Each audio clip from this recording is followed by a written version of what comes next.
Next 9 news में आपका स्वागत है। मैं हूं आपके साथ अबरारुल हक रहमानी। चिराग पासवान ने बिहार की राजनीति में वो बात साबित कर दी जिसको लेकर के उनके विरोधी जो है लगातार उनका मखौल उड़ाया करते थे और मजाक उड़ाया करते थे कि अपने पिता के देहांत के बाद क्या वाकई चिराग पासवान उस तरीके से अपना दमखम दिखा पाएंगे, और उसको पूरे ढंग से जो है उन्होंने साबित कर दिया है। बिहार की राजनीति में 100% स्ट्राइक, यानी कि जितनी सीटें मिली कुल उतनी सीटों पर चिराग पासवान की पार्टी जीती है।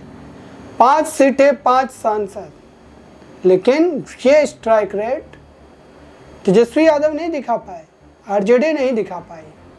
और इस समय तेजस्वी यादव और चिराग पासवान के बीच की जो रणनीतिक लड़ाई है वो किस तरीके की है, ये किसी से ढकी छिपी नहीं है, इसको सभी लोग बखूबी जानते हैं।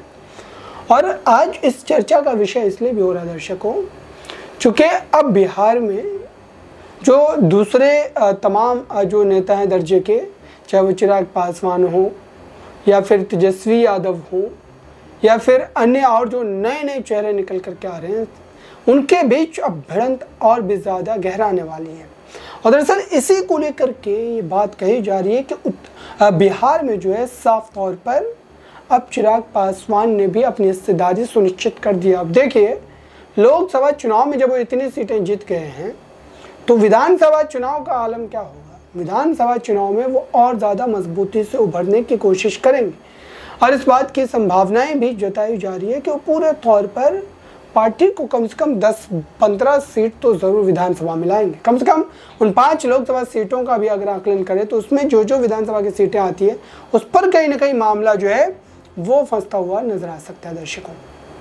और ख़ास करके इन बातों को लेकर के मैं पहले से भी ये कह रहा था कि अब इसको लेकर के तैयारी जो है वो ज़ोरों से करने की ज़रूरत है तेजस्वी यादव को, वरना उनकी ये पूरी की पूरी रणनीति फेल हो जाएगी। आपको क्या लगता है कमेंट बॉक्स में ज़रूर बताएं। जुड़े रहें नेक्स्ट 9 न्यूज़ के साथ।